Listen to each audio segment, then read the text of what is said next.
نافذ करने वाले फिर दहशतगर्दी का बन गए निशाना। रिंग रोड पर फ्रंटियर कांस्टेबलरी के 3 अहलकार शहीद कर दिए गए।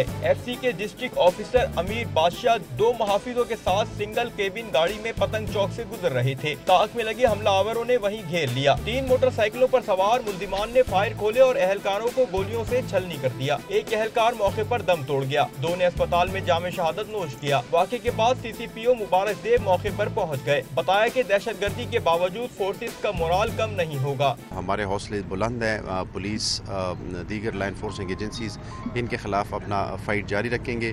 वाक़े के बाद पुलिस ने इलाके की नाकाबंदी कर दी और मुल्जिमान की तलाश के लिए ऑपरेशन भी किया गया। हमले में शहीद होने वाले एफसी के डिस्ट्रिक्ट ऑफिसर अमीर बादशाह करीबी इलाके में ही रिहाइश पजीर थे। उनके मुहाफिज गुल रहमान का ताल्लुक चित्राल और गुल रसूल का ताल्लुक टेकाल से था।